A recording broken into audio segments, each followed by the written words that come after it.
നമസ്തേ. ഇതാണ് കുറുമ്പാമ്മ അല്ലെങ്കിൽ കുറുമ്പക്കോവിൽ, ശ്രീ കുറുമ്പക്കോവിൽ കേട്ടോ.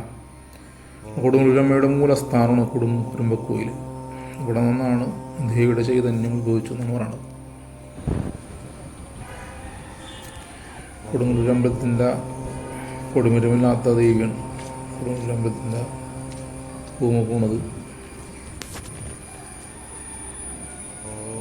ദേവിരത്ത് നട ക്ഷേത്രപാലൻ്റെ നടയാണ്. ക്ഷേത്രപാലൻ ദേവിയുടെ അടുത്തനായിട്ട് സ്ഥിതി ചെയ്യും.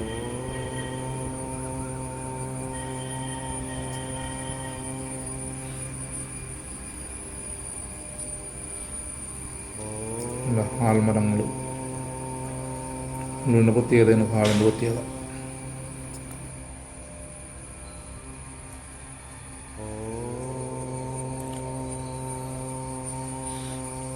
ഒരു കൊടുങ്ങല്ലൂർക്കാരനായ അതിൽ എനിക്ക് വളരെയധികം സന്തോഷമാണ്. ഈ കൊടുങ്ങല്ലൂർ അമ്പലത്തിൽ നിങ്ങളെ ജനിക്കാൻ പറ്റാൻ വലിയ ഭാഗ്യമാണ്.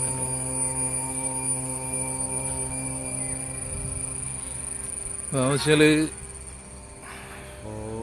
നമ്മുടെ ഭാരതത്തിൽ ഏതൊക്കെ മതങ്ങളൊക്കെ വന്നിട്ടുണ്ടോ എല്ലാം കൊടുങ്ങല്ലൂർ ബേസ് ചെയ്താണ്.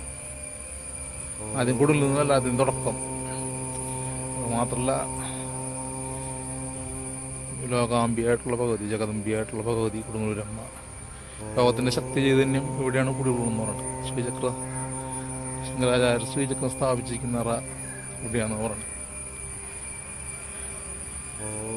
അപ്പം എല്ലാം കൊണ്ടും ഇനി കാവ് കണ്ട ശക്തി ചൈതന്യമാണ്, ശക്തി ചൈതന്യം. കൊടുങ്ങല്ലൂർക്കാരനായ എൻ്റെ പേരിൽ വളരെയധികം സന്തോഷമുള്ള ആളാണ്. ഇത് ശരിക്കും പറഞ്ഞാൽ ശിവക്ഷേത്രമാണ്. ഭഗവതി എൻ്റെ അച്ഛൻ്റെ അടുത്ത് കൂടിയിരിക്കുന്ന സങ്കല്പം കൊടുങ്ങല്ലൂരമ്മ.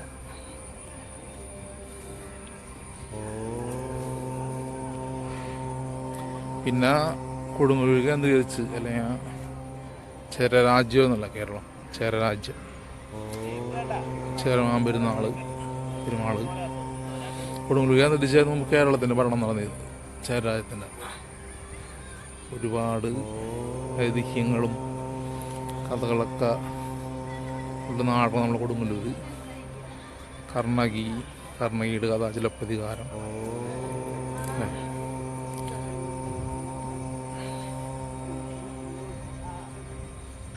മധുര നഗരത്തിൻ്റെ നാശത്തിന് ശേഷം കർണകി ദേവിയിലേക്ക് വന്ന് ലയിച്ചു കഥ.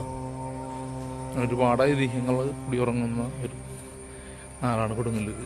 ഇവിടെ വന്ന് ജനിക്കാനും ആളുകളും അങ്ങനെ തന്നെ ഉണ്ടാകും. സോഫ്റ്റാണ് എല്ലാവരോടും, എല്ലാവർക്കും പരസ്പര സ്നേഹത്തോടുകൂടിയിട്ടൊക്കെ വർത്തിക്കുന്ന ഒരു നാടാണ്. ജാതി മതഭേദമന്യേ എല്ലാവരും സന്തോഷത്തോടെ നിൽക്കുന്ന കൊടുങ്ങല്ലൂരമ്മയുടെ മുമ്പിൽ എല്ലാവരും ഒരേപോലെയാണ്. അങ്ങനത്തെ നാടാണ് ഇവിടെ.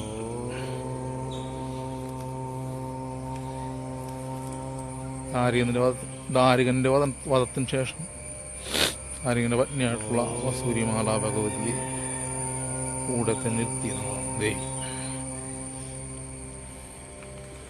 വസൂരിമാല ഭഗവതിയുടെ ക്ഷേത്രമുണ്ട്. കുളി നടക്കുന്നത് ഇവിടെ വെച്ചാണ്.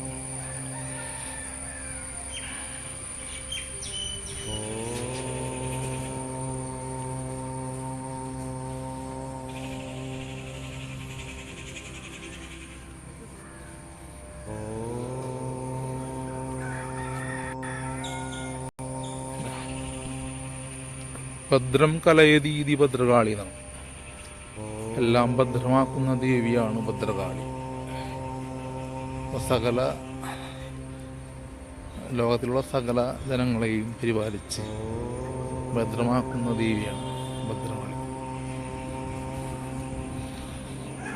മാത്രമല്ല ദേവി ലോകത്തിൻ്റെ തന്നെ അറിവിൻ്റെ അറിവുകളും ജ്ഞാനം. മന്ദബുദ്ധിയായിരുന്ന കാളിദാസൻ അല്ലേ, മന്ദബുദ്ധിയായിരുന്ന ഒരാളെ ദൈവോത്തമനായിട്ടുള്ള ലോകത്തിൽ തന്നെ ഏറ്റവും വലിയ ജ്ഞാനിയാക്കി മാറ്റിയെന്നാണ്. കാളിദാസൻ ഉപാസിച്ചിരുന്ന ദേവിയായ ഭദ്രകാളിക്ക് നമസ്കാരം.